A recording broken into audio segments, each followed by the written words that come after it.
Ladies and gentlemen, boys and girls, welcome back to another rousing rendition of what we like to call the BREADren Podcast. And we've got another cocktail combo for you. I'm excited about this one. Shout out to my illustrious co-host, Dr. Ajamu Lovin, CFP, PhD, Destrin Wells of D. Wells Consulting, and Miss Alicia Brandon of HBCU Pets. Go get you some.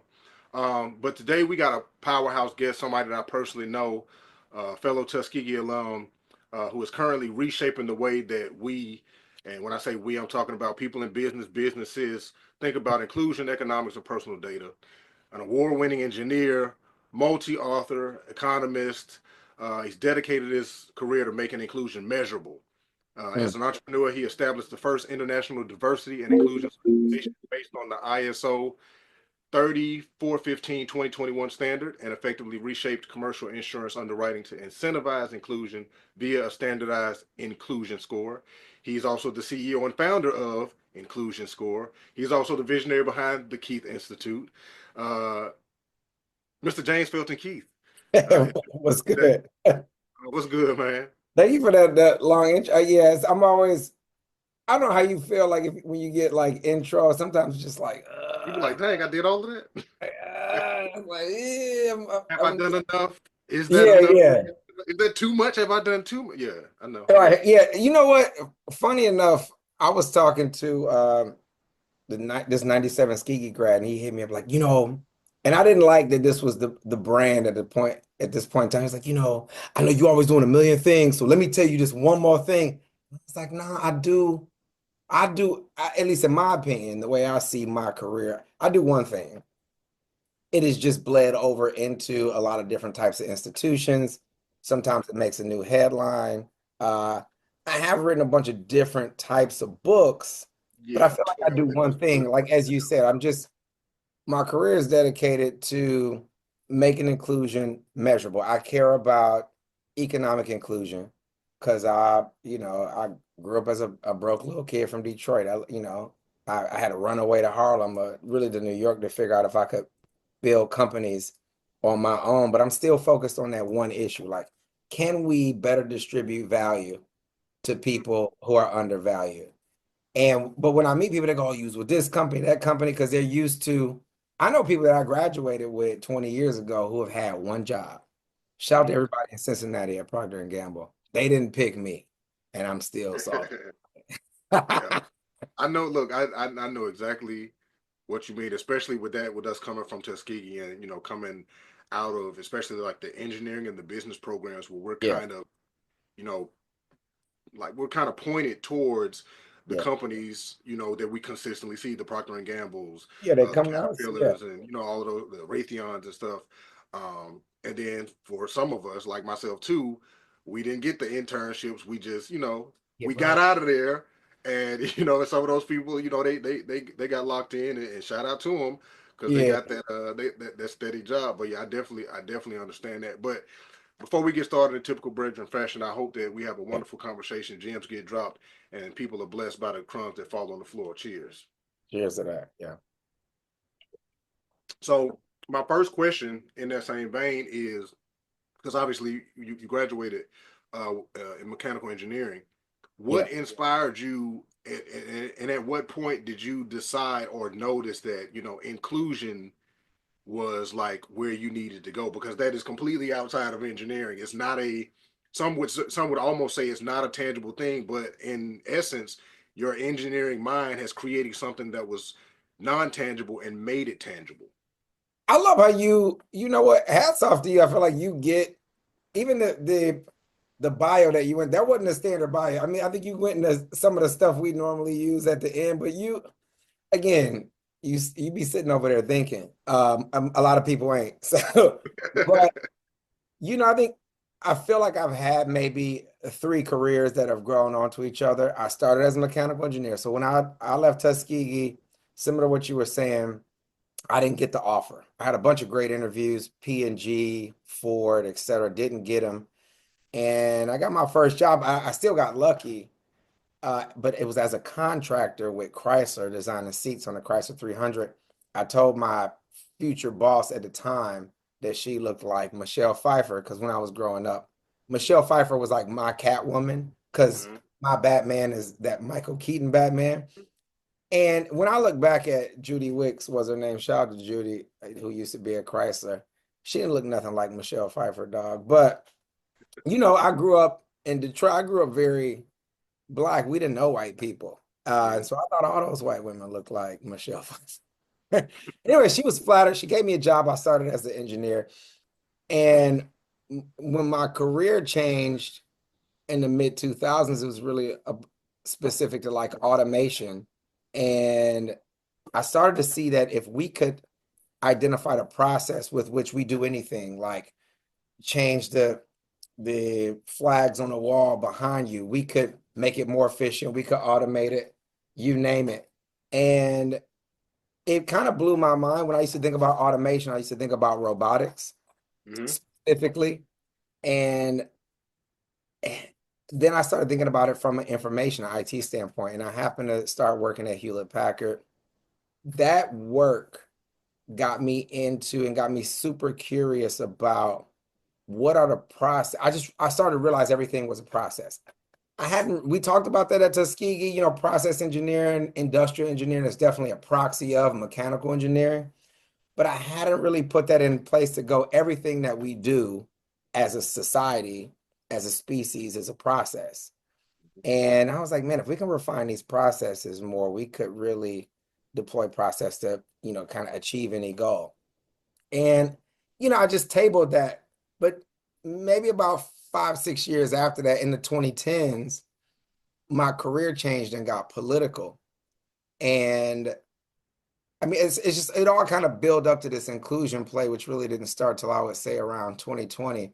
But during the 2010s, I got into politics. I worked as a chief information officer, as a deputy chief information officer, then as a chief information officer, because I had a mentor who was a chief information officer from Tuskegee, Adrian Gardner, who used to be CIO at NASA Goddard, who was like, you should get into politics. And I was like, I don't want to leave New York, work in politics and not get paid. And he's like, I'm telling you, you want to be a part of revolving door, you need to build relationships. Don't just be a nerd for hire, because if no one knows you, no one's gonna hire you. So I played, and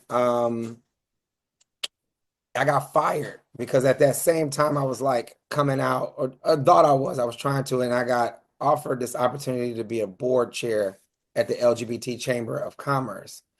And it kind of shifted my career into activism. The mayor's office fired me because we were making headlines. We started all those pride nights at big box sports franchise. So the Pistons were first. They actually called us. It wasn't my idea. Then we did the Red Wings, then we did the Tigers, then we got the Lions.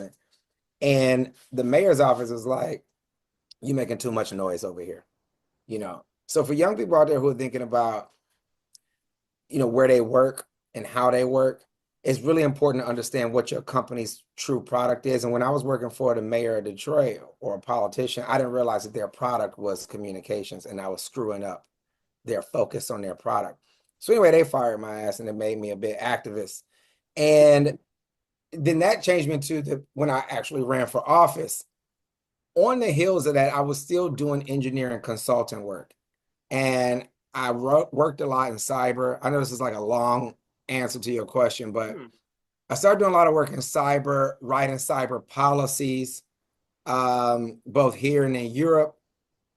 And, I tabled a lot of that to focus on running for office. And while doing that, after all of that stuff ended, I got tapped to join this board for the standardization of DEI and at the International Organization for Standards. So anyone who's not familiar, everything that we do well as a species, the textiles in your shirts, the fuel in your cars, you name it, are all based on agreed upon standards.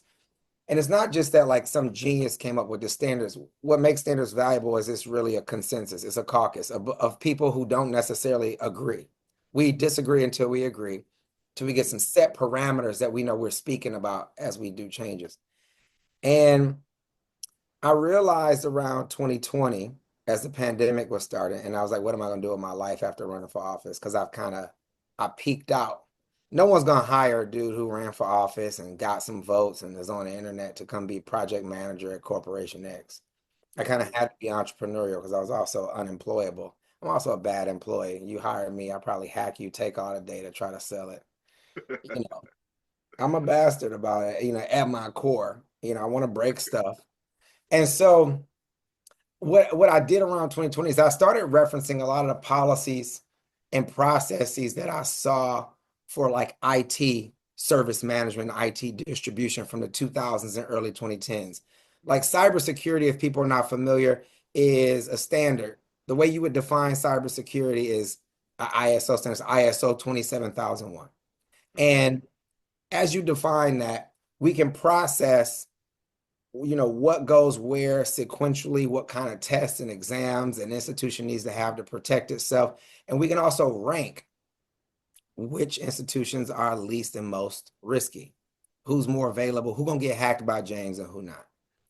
And I started to realize, as I didn't believe it was really going to be possible, as the standard for DEI started to come together, which was really more about corporate change management processes, not diversity, equity, inclusion, and belonging. I started to realize, well, if we can take the same methods that we built design process for at the Hewlett Packards of the world for IT and cyber distribution, that's just when people hear cyber, don't think tech, think people management of tech. I was like, then we can do the same thing for people management of people.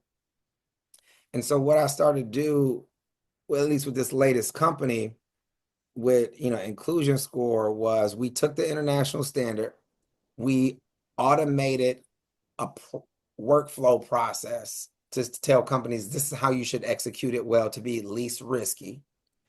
And based on companies that will or won't comply, we look at the maturity of their ability to, again, comply or not. And we tie it to their professional liability insurance, effectively putting a price on a lack of inclusion. So for basically kind of anyone set not it up to be familiar, able to put a measure to yeah, how susceptible you are to being sued for some kind of. we're measuring processes, right? It's like if you run down a flight of steps and your shoes aren't tied, we think you're generally more risky than if you stop, tie your shoes, run down a flight of steps, Gotcha, gotcha, right? gotcha. And So, so, like, so for yeah, example, I've read that I think FedEx puts a lot of money and time into training their drivers to step off the truck in a certain way, carry yes, boxes a certain way, things like that, where the process of just not just delivering a package, but the process and the way you go about delivering that package. Here's how we do it to cut down on our liabilities and right. shortcomings. Because it's a claim. If they step off the wrong way and they strain something, their back, you name it, that's a claim. And by claim, for everyone listening, I mean it's an insurance claim. Workman's comp for the regular man who trying to Totally understand. right. Workman's comp. And so on the flip side, a similar type of insurance, we got employment practice liability. So when you get into an argument, with the employer, because they called you whatever the forbidden word was, or there's a pattern of that type of activity, right? Insurance pays that bill, whether you settle in or out of court, whatever the number is, and on average is somewhere between 74K outside of court, 212K in court. It can obviously be a lot bigger, Mhm. but insurance companies pay that bill. Zurich, Chubb, AIG, Lloyd's of London, our clients. And so in this new hotly contentious world, what the data that we see is a woman under 38 years old will sue every company you can imagine in the next 90 days. And there's a 17-day clip. So it's getting shorter every 90 days by 17 days. Because these new kids, now I'm a little bit older than 38, but these new kids ain't having it. And I'm loving it. What's actually making the market even more expensive, though, is the white men are saying that people are reverse discriminating against them. Now, it don't matter. That's still a claim, too. Right. So they're doubling the price of liability. Mhm. And now companies have to have a process to protect against them. There was a article that came out of Colorado about a guy saying Starbucks discriminated against them because of who they were hiring. And they paid him out 25 million bucks. They lost. Now, if they would have had a process to justify why they were hiring who they were hiring, like we see Asian women here, so we're gonna hire them because they here. That's our market. Yeah. Then it would have been just a 25, maybe $1,000 legal fee to get it out of the way, right? but instead they paid out 25 million. That's a real number. That threatens the broader market. That makes the price of doing business higher. Right. So, you know, to answer your earlier question, I mean, that economist in me, what I didn't say is, after Tuskegee, I went to school for economics, and I just sort of got Where'd turned you on. go? Just tell them where you went to school for economics, though. I went to Harvard. Okay, look, I just want the people to know because I didn't put it in your bio because I knew it was going to come up, but I just want the people to know. This man I went to. hate Harvard too. It was horrible. It was But look, terrible. you went to what you went to one of the real elites, and then you Yeah, went to ones that they perceived was elite. exactly. A faux elite. And I swear we didn't learn a damn thing. Anyway, uh, see, I'm over here having this already now. But no, but yes. So even the play with that is, I got really lucky. I had a mentor who would always challenge me on, like, what do you want to do and why? Mhm. What do you want to affect? And we would always argue about economics. We just sat and watched CNBC all day, every day, talking about what company was doing what. And I was like, I would love to be able to quantify the distribution of value, which is not necessarily a tangible, real thing. Mhm. In the same way that engineers, the old me, tries to quantify the distribution of energy. And I was like, if economists worked like engineers, we'd be able to make a lot more tangible arguments uh, for people's value. I was like, I just want to tell people how valuable they are because I'm constantly trying to tell myself that And same companies only story. care about money. Yeah, I mean, yeah, even bigger than money, like how we are tied to productive processes. But yes, ultimately it comes out to there's a dollar amount, Mhm. right? And so even with my last book, Data is Labor, we've been touring, doing a bunch of book signings, and everyone I think comes into the the meeting, the lecture hall, the room, you name it, and they're thinking like, we're getting ready to talk to this dude about, data and tech, AI, and we touch on all that. But ultimately, what I end up talking to people about is how valuable they are, how I can calculate it. Like, I know it for a fact. I'm not saying you're valuable in an abstract way.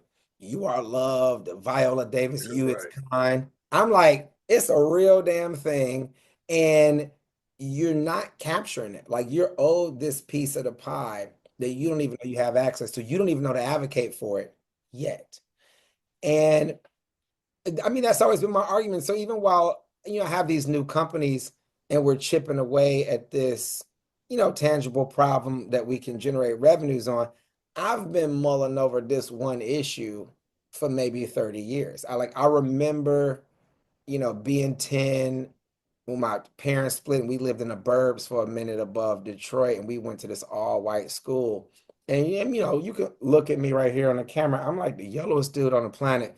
And these kids would hold up black pieces of construction paper and be like, "This is James Keith." Dang. That was the moment I knew I was black, because before Right. that, in the D, everybody at my other school was black. Like I said, we didn't know no white people. That's why I thought my boss looked like Michelle Pfeiffer. Mhm.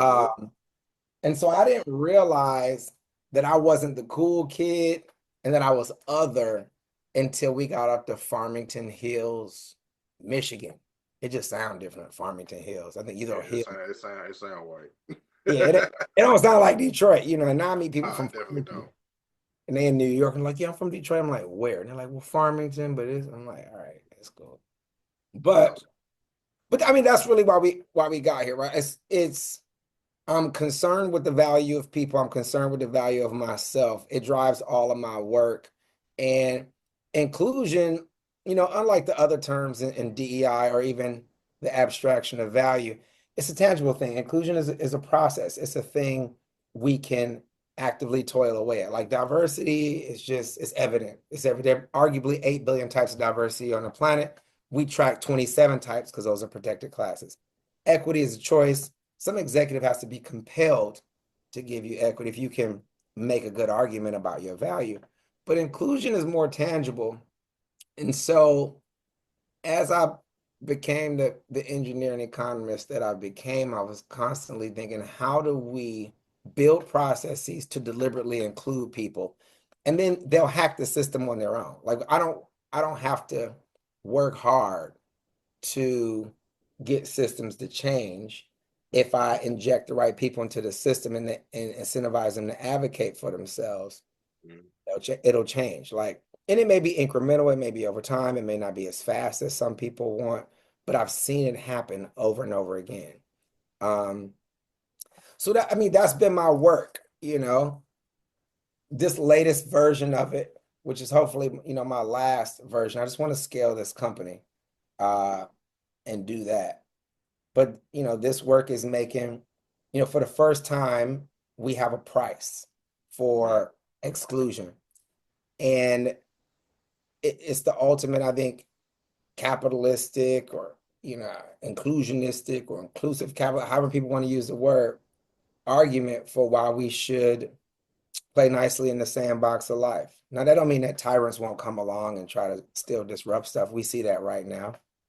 But I think it's my job to incentivize every CEO at Davos to fight Trump, to say we still want to hire people because there aren't enough men to do the work. Because we work in 32 countries, so it's not just like we're not just thinking about white men here. I've seen Hindu men wow the hell out in India. Uh, we're trying to incentivize everyone to go, the world is better off when we're putting people to work, distributing capital and dignity to people, and moving forward. And I want a world like that because I like to, travel and pull up in weird places and, Mm. you know, Same. eat weird food. I want to be everywhere, So yeah, that's the work that we do. But it all it all started at Tuskegee because they had to reteach me how to read, you know. Word. When I got to Alabama, they put me in English 100. They were like, kiddo, you're not gonna make it. You're not gonna make it in 101. So this may be a more obvious question when it comes to inclusion, because obviously, especially right now, you kind of alluded to it with the current state of the world and things, and then with what most are considering an attack on DEI, because we've we've commodified DEI into this thing, not in the same way that you have made it tangible in terms of inclusion, but now it's like this thing, it's a phrase, it's a buzzword. It's, and depending on which side of whatever fence you're on, it means terrible things or good things. Um, but has the work of you and your company become easier because now it's such a thing, or do you see that y'all are spending more time explaining the basics of it because it has been turned into, to some, a monster, and to some it's like just a thing? So the cool thing is, it's kind of yin and yang right now because the Trump administration is pretty new. So a lot of clients on old businesses kind of people are like, we're not leaving, we're Mm-hmm. just on hold. We want to think about stuff for a minute. I said, Right. okay, table that. But the good thing, at least for us, because we're you know, so separately from Inclusion Score, which is its own, you know, thing, it's a software company, it wholly owns an insurance company. I chair the certifying body, which is a separate entity. But because we do that, we're getting to explain what DEI is per the global consensus ratified in 163 countries versus I think what we've been seeing post George Floyd, but really for the past 40 years, is people being hired to do a job description that even a CFO or CEO couldn't define. So even what we put right on our website and the way we sell is, can you define DEI? No. If I talk to a crowd of 100 people, I'm getting 100 different answers. The right answer, if you're thinking about it from an operational standpoint, is DEI is ISO 30415. If you're thinking about it from a legal standpoint, it is, and at least in America, it is you are either doing Title VII of the Civil Rights Act Mm-hmm. or you are in breach of Title VII of the Civil Rights Act. When guys say to women, we just had this young woman on our exit interview, did well at a company.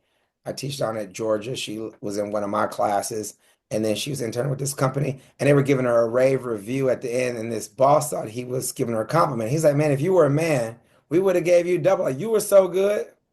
That's illegal. So, and I'll give it to them. That's where companies are just going to pay that claim. Some guys don't know. Hmm.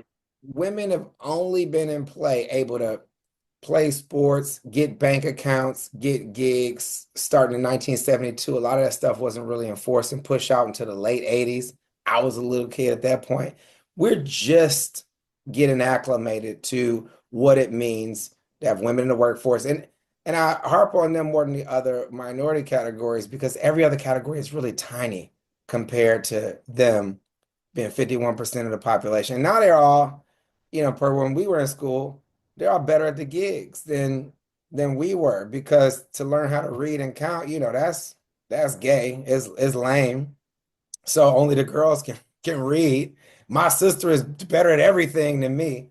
But I wear a little male privilege, so I'll be audacious enough to go, I'm gonna start a company and sell it, knowing I still can't read. I'm kidding. But the point is, right, we have to ask ourselves, like, the productivity in the economy is because we put this whole new class of worker to work. So, yes, we are getting to explain it better. And that's a good thing because we charge a fee to explain to you the lay of the land. But the craziest thing is we're growing abroad. The Canadians are calling, the British are calling, and now they have budgets that they didn't used to because they were partnered with America. Mm. So now the Royal Academy of Engineering in the UK is calling her, Deloitte in Canada is like, what are you doing? Can you help us? Because we've trained so many people in the Canadian government now in the ISO standard that they're requiring suppliers to have an ISO training or certification. So we Mm. love it because anyone who's doing it is doing it based on Right. us. We only want to do business with people that are doing it, same. Exactly. Well, and for mid-sized companies, it makes sense if you're a small firm, you've joined like the Black Chamber, the Latino Chamber, the Women, blah, blah, blah. But when you're a mid-sized company, let's say, you're $100 million company, you got 3,000 employees, you need something a bit more rigorous, both to tell your biggest clients, which are usually S&P 500 companies or the government, number one. And then number two, you want to be able to tell your insurance carrier that you have a real process. Like when we pitch what we're doing, I'm not talking to DEI leaders and HR leaders per se. I'm going to the CFO and saying, do you know what your employment liability looks like? If you get on this That's very program, understandable you for them to get a turn it on. discount. Right. I'm just hitting them over the head. Like you can do it, you can work with us now, or you pay a claim and you can work with us later, but somebody's gonna recommend that you get it right. Or some companies go, this is the price of doing business. We're bastards, and so you're gonna sue us. And it's like, okay, fine, Right. fine. We'll see you. And if we don't, we'll see your competitor. Like, everybody ain't our client. It's not, my objective. We think that there are about 400,000 companies in the world that will be ideal clients. I just need 4,000 of them, Right. you know? So My next question, I know I went on a tangent, but yeah. no, no, no. I love that you're going off on tangents because it's bringing it's because I kind of had like some questions that I definitely want to ask, but you Yeah. answered like eight of them in one, but it's creating new questions for me, so it's perfect. Um, because you mentioned your book, Data is Labor, and that's kind of the current thing that you're going around with, and Yeah. it's focused on the individual. And I love the title just because the title itself makes me think a lot. Like anytime I see it or like you come across my town like data is labor and I'm just like it kind of is truly a mind-blowing title because if you remotely think about either one of those concepts, those Mm, two things together in that way forces you to think of like, whoa, hold on, data is labor. And I appreciate then that. Yeah. you kind of quantify it because I remember, and I like to break things down to very simple concepts for people, so that anybody can understand. It's like I remember being in the mall and the people that would do the Nielsen surveys and things like that. Like I used to watch them, and I would notice that they didn't talk to everybody. Yeah, don't care. Depending on their survey, If Yeah. you were a family of four, they come talk to you. And Yeah. then I also remember the envelopes used to come in the mail. They have like $3 in it, and you were supposed to fill out what TV shows you were watching for Nielsen and stuff. And I'm like, they were paying us. The It's guy you who know, used to do that as a black cat, he went to Morehouse. Anyway, keep going. He's yeah, moved but like I just on. remember that, and I'm like, they were paying for your opinion. And I Yes, remember you go to Six Flags and Disney World and amusement parks and anywhere where families were, wherever there were a large group of people, you would have these survey takers out, and most of the time you didn't get anything for it. right. And so when that data is labor concept comes, it's like, we see now why. And I was watching a video today about Facebook and Yeah, why they've essentially, the reasoning behind why they've, got rid of the misinformation, and it's simply because people are more likely to engage with, misinformation, things that are angry, fear mongering, any of that, because we'll get in the comments and engage with that versus just run of the mill good news. If it's good right. news, you had a baby, like, congrats, whatever. It's like Right. it's Good news. See it next yeah, thing. see you next I don't week. need to top But on if that. it, but if it's I'm calling out something that's anti you, we're Yeah, gonna get in the comments and we're gonna fight all day long. And then the ads for everything that we say come up, and that's how Facebook is generating their revenue. That data that they've collected from all of this interaction and engagement, they've gotten paid off of, and we haven't. And the best that we can do is yeah. you'll get the people that are popping the comments and throw their, just interrupt the comments with an ad, which I find genius because it's almost like you're in the middle of a TV show, it's at the peak, and then commercial break. And it's And like, that you're happened. scrolling through the comments looking for the mess. You're looking for the mess in the comments, and you just see James like, buy my new book, Data is Late. You're like, where the hell you come from? This has nothing to do with it. But it Yeah. has everything to do with it because that engagement is there. That's where the money is. Yeah. And so I want you to talk a little bit about why, as individuals, we need to even remotely care about owning our data. And I'm not in, because I think when we talk about owning our data, we think of it in terms of, I need to, we see it every couple of months with some of our elders on Facebook. They put the message up, Facebook doesn't have my permission to do this. I'm downloading all of my stuff off Facebook, da da da da da. And it's like, that's not your data, really. Right. Your interactions here is what is making Facebook money. And why do we need to care about that part of it? Right. I think when people are downloading their Facebook stuff, they're downloading what we call PII, personally identifiable information. But that's not what's the most innovative thing they ever did was create the like button. Mm. It's a hell of a product. Like it's a product for them. And it took a lot of mulling over to figure out how to do it. So yeah, and I appreciate what you said about the title of the book because we mulled over that for a long time because so I co-edit or I used to, I just got off of the board, but the Keith Institute produced this group via Anthem Press, which is a press connected to Cambridge. Uh, and we would produce all these books in international relations. And so this was like one. And just to give you, I just want to give you an idea how bad the titles were and why no one except academics were reading what we were saying. But I was like, we gotta dumb it down. We gotta make it hip hop so people at least want to rap about it. But this was the book right before that. It's called The Ethics of Personal Data Collection in International Relations. And it has a subtitle. I'm not gonna get into it, right? But this ain't even the whole damn title of the book. So by the time we went, all right, we're just gonna do data is labor. I was like, I need well, two things, right? My business, especially in insurance, is B2B. And I was like, where I work best is while I have done a short stint as the man out front with politics, is I do better with I'm at my core, I think what I've done well, even while I studied to be an engineer, studied to be an economist, even at Tuskegee, I was so organizer, generally friendly guy, I can get people together, etc. Similar stuff to, what you do. And so I'm better at organizing institutions that already exist. And so I was just like, I just rather have the labor movement that exists, the corporate movement that exists, the lawyers that are out there do my bidding for me. And so I need to explain to them where we should be seeking legal redress. Now, that's a lot of words. That just means like, it's a legal means to get like indemnified for for you've been got over on for anyone who's not familiar. So I actually wrote pieces of this Data is Labor book back in 2016, but no one got it and no one cared because AI wasn't here, not in the way that it is right now. Mm. And a friend of mine named Glenn Wild wrote a book called Radical Markets, and he has a chapter in the book called Data as Labor. I'm still surprised that in 2025, we're the only two people that have uttered anything similar to these statements.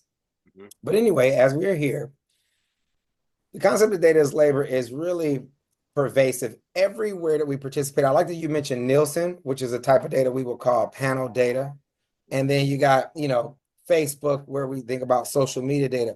But we can also go into healthcare and DNA data. If people think about the Immortal Life of Henrietta Lacks, that book or the story about her cellular DNA being used to really solve every medical riddle that we've had, from the human genome sequencing to you name it. Like, she and her community, which would be folks like us, are owed something for their input to productivity. But if I can simplify where the data as labor concept comes the most, it goes back to what I cared about the most as a kid. I'm trying to figure out how to distribute value best to me. Can you hear this fire truck out here? Hmm. It's loud as hell in Harlem right now. Anyway, so what I'm trying to do with data is identify the most. It goes back to when I wanted to go to school for economics. I'm trying to identify the most micro unit of property that I can make AJ the owner of. Mm. And even for people who care about privacy, like the people you mentioned on Facebook, if they were to actually get the privacy that they seek, they'd have to sue for being harmed based on either their personhood or property. Mm. And right now, this data is not necessarily our property. So even for the people who just care about privacy, you can't really get it unless you have the ability to seek some sort of legal recourse for it.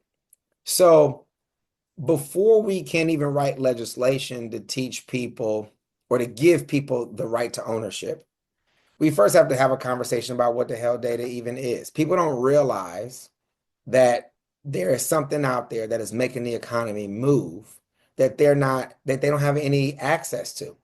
So I still liken it to be overly nerdy. I'll get super nerdy for 2 seconds. When I said earlier that engineers manage the distribution of energy and economists try to at least manage the distribution of value, I like to liken value to like that of energy.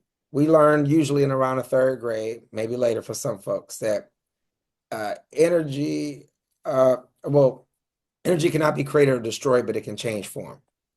And so I like to think value like energy. It cannot be created or destroyed. There's as much value as there are us in this place, but it can change form. And the unit of energy is usually matter. It moves. It has friction. There's no static places in the multiverse. Mm. And as matter has friction, energy proliferates. There are three types. There's mechanical energy, there's electrical energy, there's chemical energy, and there are only three types of engineers. Everything else is a derivative of those three types. Mm. Civil engineers, computer engineers, process engineers, they just all mechanical engineers. Aerospace, it's only three types of engineers. So that for all the faux engineer people out there, but whatever.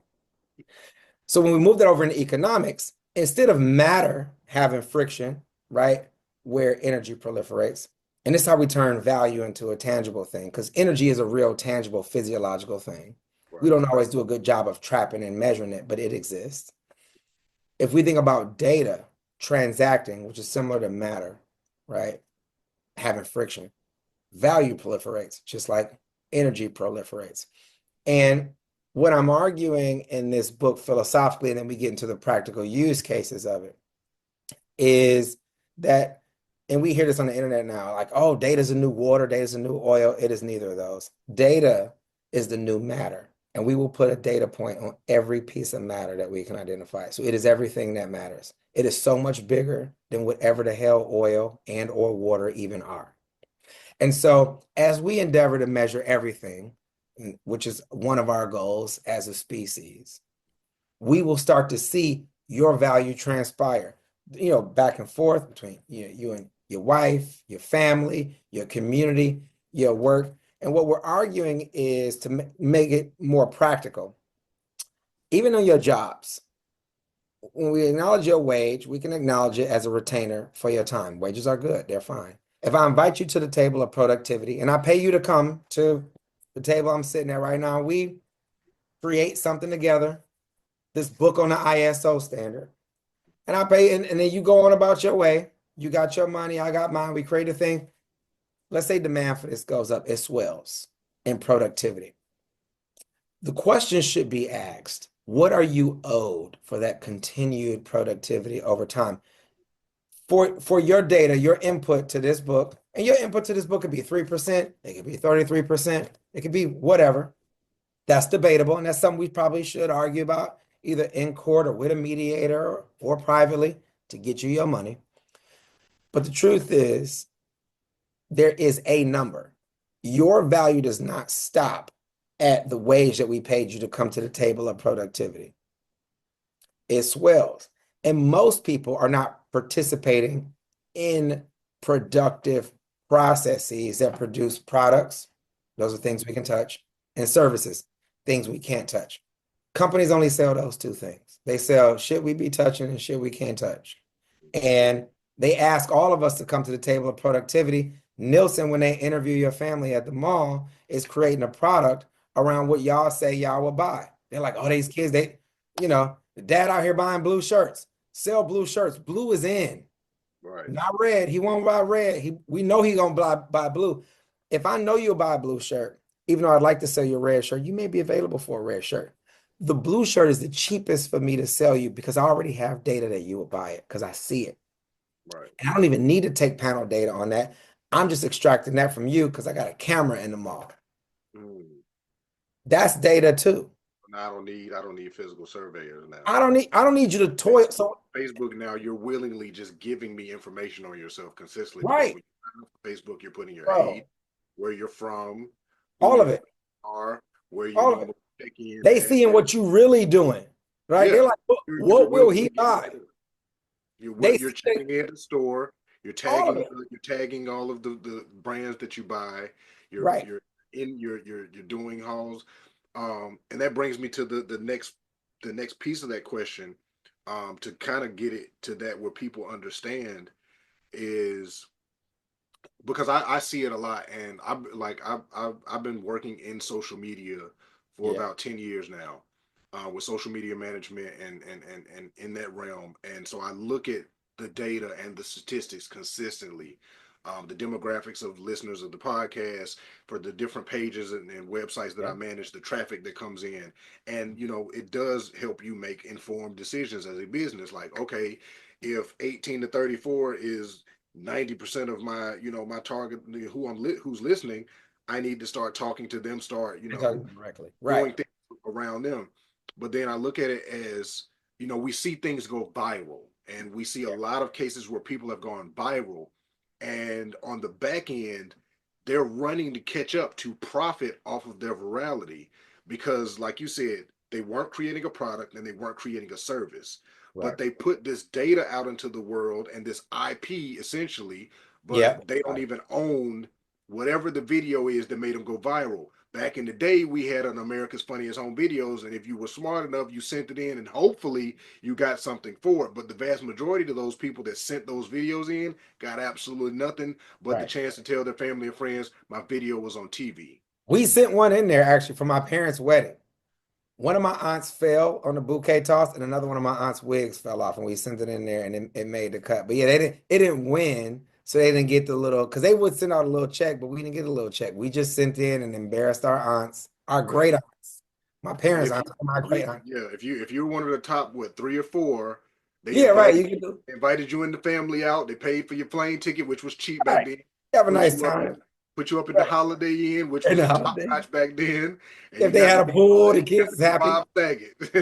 Exactly. Bro. If you won, you got $10,000. Right. Or what was it, 5,000? Then you got invited possibly back the end of the season to win the big prize of 10. So that's my point of we're putting we're putting product out, but we're not even seeing it as a product. And it's also Right. dated because now everybody's engaging with this video, everybody's sharing this video, these people are going viral, and Yeah. on the back end, the the people that are in it are chasing behind trying to profit off of themselves. It's as Yeah. if somebody has literally taken something and it's I think now we're at a place where people are trying to predict virality. So we see people going around doing what I consider stupid pranks, being stupid, doing Yeah. idiotic things just for the If views. somebody walk up to me at like a Home Depot and doing them crazy, I ain't a big dude, but I'm gonna run them Look, up with my basket. I'm gonna do and something. we've seen it go bad. We've seen the video Yeah, of we a have. dude Yeah. in England. He got shot. He did it in Yeah, the mall. He got shot. We've seen the yeah, old man pull out a gun on the dude in Walmart for it. So it's yeah, we're at this point now where it's like, okay, it's not what it is. Like like people are chasing behind something, yeah, and they're not actually the ones who are truly going to profit from it. Like we've seen it, and in a lot of cases, it's sad. Like we see the special needs people that go viral, yeah. and they make a little bit of money off of it, but then they don't even have the skills and everything to maintain, sustain, and ultimately, Facebook, Instagram, TikTok is profiting hand over fist because the Billions video and billions. is Yeah. getting the views.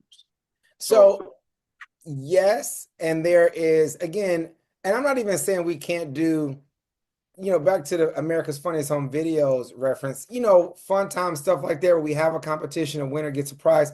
But if I were being the, econometrics, statistician, you could look at all the videos submitted and you could pick out what micro value every input, every provider of a video is worth. And again, it's not egalitarian. It's not saying that everyone is worth the same amount, but it is something. And if we extrapolate that out into your mall scenario, into your work scenarios, etc., those micro values add up over. We probably interact with about 75 different institutions every single day and provide them some amount of value. And we should think about when companies product develop, they only do it two ways. You either survey the market directly or you hire a subject matter expert who has already surveyed the market for you. It's all a derivative. I was in a talk one day and some people were like, well, not all data is personal data. And I was like, you don't know what's up.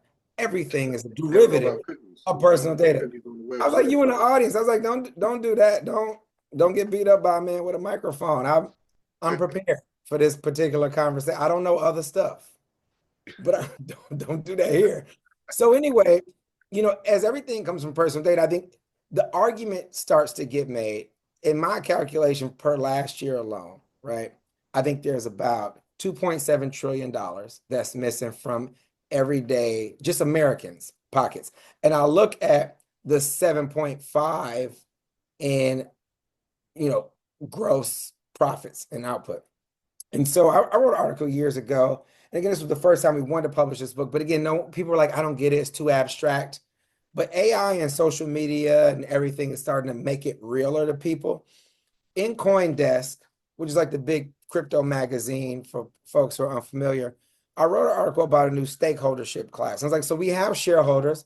I think they're necessary to invest in accelerated growth of initiatives, and they should be compensated for it. You got wages, people who work inside to make the thing go, right? Whether they're toiling and sweating or whether they work on a computer, it's all work. And then I think we have a stakeholdership class that we're not acknowledging. And if anyone checks the data of corporate productivity from 1972 onward versus wages from 1972 onward, wages have flatlined. We're making the same thing that, forget what our parents are making, because my parents were in high school at that point, what our grandparents were making for people in their mid 40s like me. Wages have flattened out. To give everyone perspective, but productivity is through the roof, 200 Cost of times living increase that some productivity. people get Well, was exactly. And that's the thing, right. like we still think, right, if I go to my family in Michigan, they still be like, $75,000 a year, $8,000, you're killing it. And I'm like, no, if you're making 80K in 1990, you thought you were killing it, and let's say you were. It also depends on where you live in, because Right, you 80K. would need to make 200 now. And in New York, you need to make 350. And so the thing is, though, we have two things competing with each other, which is why we need to change the culture where people are talking about their labor and asking to be paid in equity. Like, my input is labor, my data is evidence of my input. It is labor. I want my after productivity kickback. I don't want it up front because I know it takes a lot to make a Mhm. productive product or service. Fine, fine with that.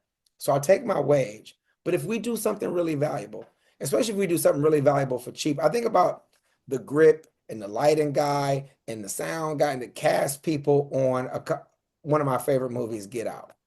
Mm. It was a really inexpensive movie to make. They made a lot of money.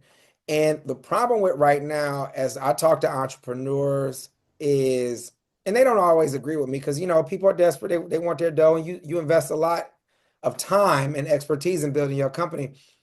But winner take all economics will not benefit us over the long term. The CEOs, the founders, the initial investors of companies, whether it's that movie or even companies like my own, I have owned too much of every company that I've ever started. And I don't have a mechanism to logically forget redistribute. I'm just saying better distribute the value that is locked in my company because I can't even acknowledge and identify a stakeholdership class. People are like, oh, well, you work so hard and you CEO. Sure. But this is also within my wheelhouse. It's my skill set. I'm a fanatic with no kids who does crazy shit like write books about data as labor. I want to do this. I made this choice. And other people are doing other things. My sister got the kids. Bless what she doing. Everyone doing their part for society. Just because it looks like I'm running fast and jumping high, this just happens to be my skill set. LeBron James is LeBron James. He not working harder than his wife at hooping.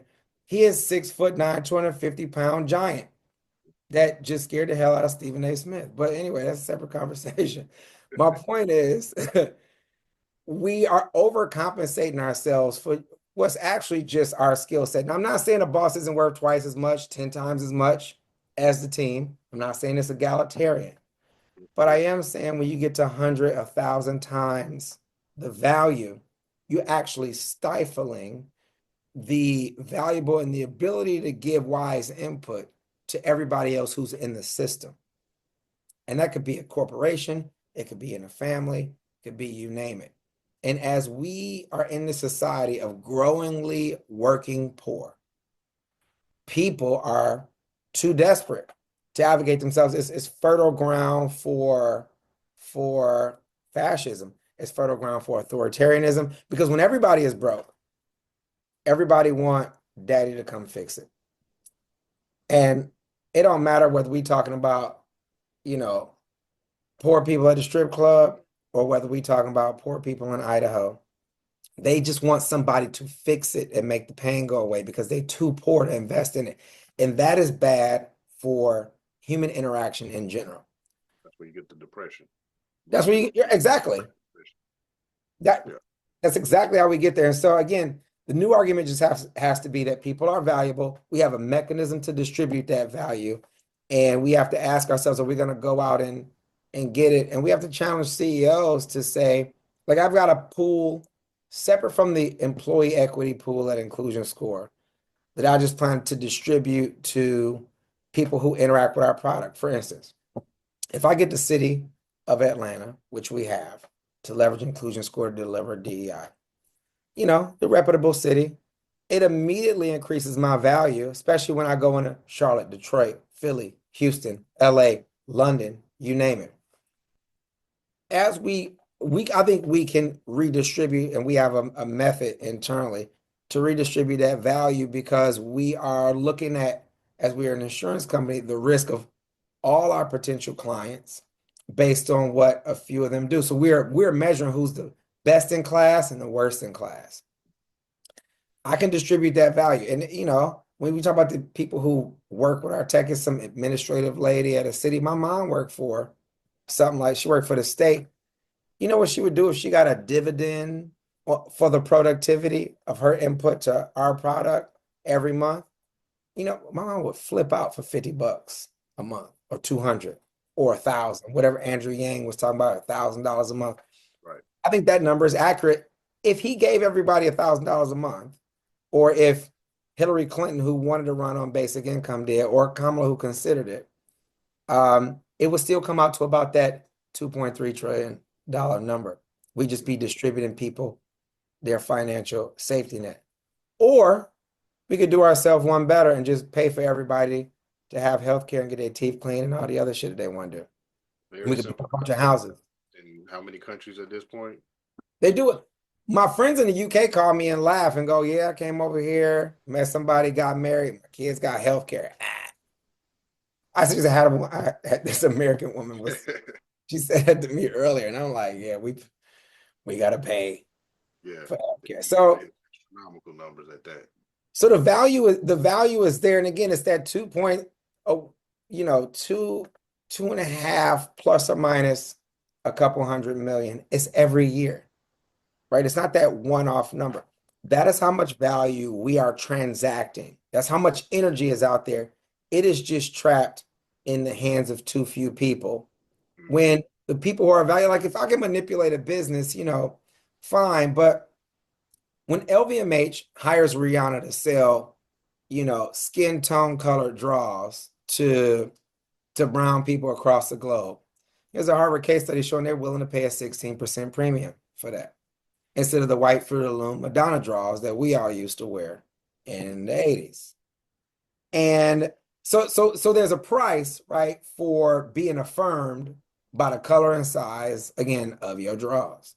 Rihanna made $1 billion. But for anyone not familiar, it's really LVMH's company. They're her manufacturer, which is Louis Vuitton Moet Hennessy. Yeah. And it's owned by the richest man on the planet. Billion. Yeah, it's owned by a French guy. Obviously, they love Rihanna. She's a fashion, icon to some. I'm not in the space. I work in insurance. But, I like it. I live in New York. I go to Soho. I see all the tall people. I'm into it. I'm into it. My point is, they're sourcing data saying, hey, round black girls, and even, if people look at their videos, some dudes out there and lingerie, it's like whatever the hell people want to buy. Rihanna, like, I'm gonna sell it to your ass. She tried to give a speech one time, and she shouldn't have, about the people she was trying to affirm with the draws. And she was messing up all the words and the lingo about who goes where. And you can tell she don't know. She's not about the life, but she does. She like, but I don't know what I'm saying, but I love you. I'm gonna get off the mic, buy my draws. But that's all based on personal data. And again, I'm not saying she's not worth, $50 million worth of that value. She Rihanna, for goodness sake. She gotta, get some hats to go on that forehead. It's expensive to be her. But the rest of that value, I still think, are the different size and colors of asses that they put in them draws. Yeah. That's a personal data play. Yeah. And that in itself just came, that was the data that they figured out they were neglecting as a higher end fashion company. They were neglecting huge segments of others because they were only making size 0 underwear. Right. 100 years. Right. Don't nobody right. Yeah, and that's the thing, right? That's really why DEI won't go away, because business has an insatiable demand for the data about your identity. And the more it sees you, the more it wants to get you those products and services that you need. Because you're right, it's uncomfortable. It's not even just people being frivolous. I had someone give a rant to me about consumerism. I was like, look, since humans created hammers, wheels, and fire and language, we have been vying for more material things because they keep us alive. Like, you want to die at 27? 27 used to be old as hell 100,000 years ago. Yeah. But now we got houses and showers. Like, these clothes, this is technology. It protects us from the elements. I'm hiding from the sun right now. I'm too light-skinned to be in the sun. I need this so I can live another 45 years. We'll see, right? But it's not just rancid consumerism. These products and services they give us longevity, and they help value expand. Like, that is a real thing. And I get that there's an ick factor. People go, oh, capitalism, and screw capitalism. If you don't want to call it capitalism, fine. I think It's inherently inclusive. It's hacking itself. We just have to make sure that the cronyist piece about it doesn't run amok. What we see with these fascists, etc. But as far as how we distribute capital, I like it if we can distribute it to us, and people do owe us.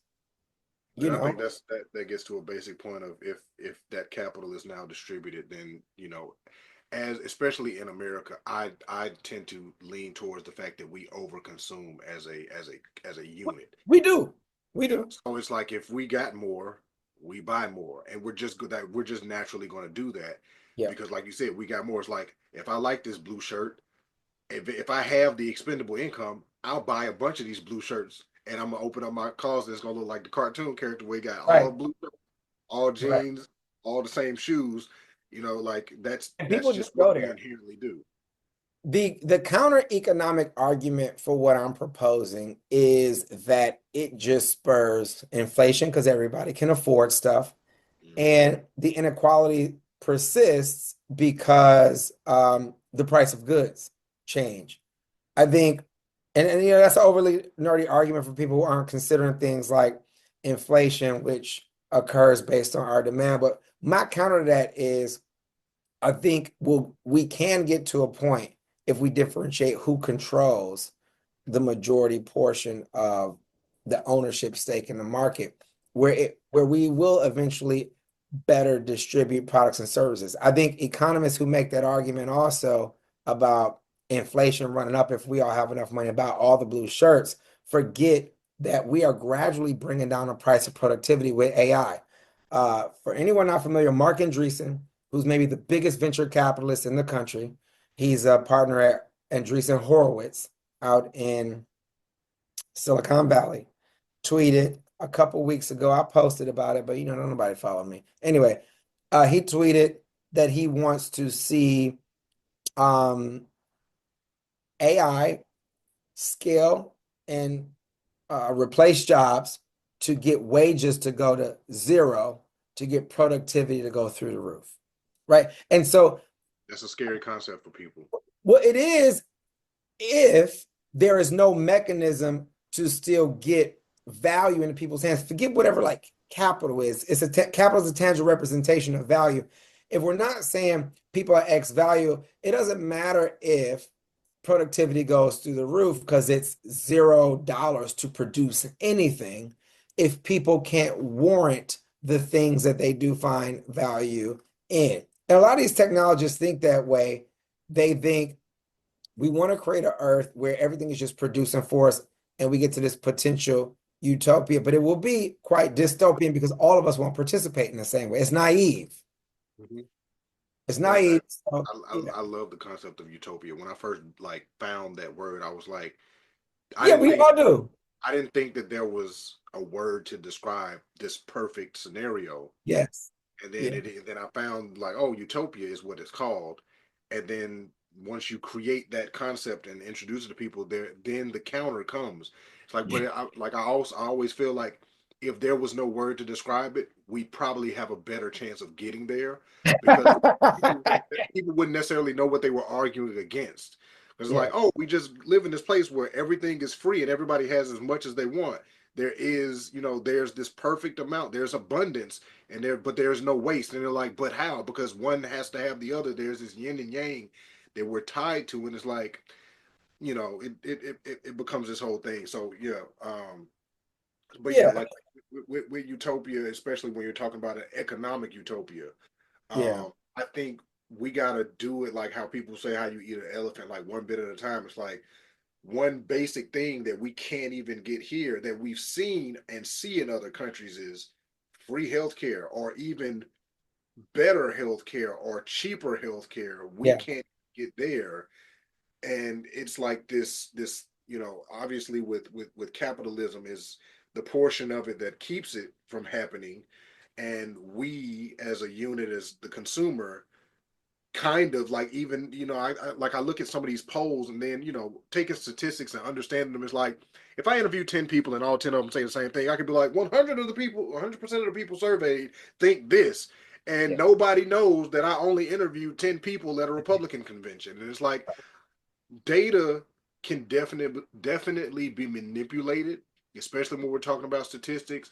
And so I think that's one of the bigger pieces and things that I hope people begin to realize when they read your books and go into the other books that don't have the sexy titles, is when you own this thing, now somebody can't devalue it because you know exactly how much it's worth. Like somebody can't tell you that it's not worth anything because and it has been quantified. So I think the last thing that I kind of want to ask you is, out of all of the vastness of inclusion and DEI when it comes to this broad concepts, what is the one misconception about it that you wish and hope Hmm. that more people understood? I think the biggest misconception about DEI itself is that it has to do with talent quotas. And it's not. It really not at all, and it never was. These words have come together as kind of an umbrella term for a lot of different initiatives. I Mm-hmm. would like people to understand that actually delivering what we will call workforce resilience is trying to make sure that people have at least a feeling of that they belong, and they have the opportunity to, again, be included and scale, and they have the opportunity to negotiate with faith for some equity. And so to achieve that, there's certain mechanical, to be nerdy, infrastructure that every company needs to produce that, period. And that's all it really is. And then we let the companies tell themselves who they are. I've had people going back and forth about Black Lives Matter and the Black people in their company, and a part of the country in Moscow, Idaho, which is a real city for anyone not familiar. And I'm like, Black people don't even live over there. Why are you talking about us? If you can help pregnant women and disabled people, you are crushing it from a DEI standpoint. Don't call me Black. Black people, we all live over here in the South. Get out of here. If you in the Northwest, you should be talking Asian people and white people. If you in the Southwest, you should be talking about Latino people. Like, so my point is it's too daunting of a concept. So we just like to reduce it to workforce resilience. It's a certain set of infrastructure that all companies of a certain size, let's say more than 25 employees, should have to regularly critique and evolve themselves. That's it. It has nothing to do with hiring quotas. It's nothing to do with, whatever the Republican Party is sending out there. I think that's the greatest misconception that we see. But it's really hard to fight the loud megaphones of these news channels, Fox News and others. The loudness of misinformation, because bad news travels faster. Oh, totally, totally. So, Detractors you get know, more play than people that big you up. what That was one of the first lessons I learned at corporate. Is they were like, we love the people that leave us good reviews, but that one bad review gets shared way more than the 50 good ones. it will. I mean, it will. So that's why we play our game from an insurance standpoint. It's a pretty quiet industry. People don't know what we do as an industry. And as I do this DEI work, it is directly related to the data's labor work, because the data labor work is, I'm just making an argument about the about equity. Mm-hmm. And the reason we do that work is because it is a clandestine way to fight back without going and building our own Fox News and arguing. Like, if everyone's screaming incoherently and they don't know what they're talking about, it's a valueless conversation. People who can read, who run companies, understand the price of getting good talent in the door. So the reason we go through the insurance industry is because in the industry, to make it really basic, we do two things. We secure life and property. Life and property. And at this point in time, life and the digital evidence of it is becoming someone's property. And it's not new. Before 1865, lives, our ancestors' lives, a guy named James Keith in Noonan, Georgia, who don't look nothing like me, but he's my great grandfather, was property. And he had a life. And so as we move into this era where our digital lives are not separate from our lives, we will use the financial mechanisms of the insurance industry, which is the oldest industry on the planet. It's even older than prostitution. I ain't trying to call us pimps, but it's, it's older than prostitution. Two old men probably, in turbans with sandals had to agree to let the girls walk and do their thing when the second oldest industry started.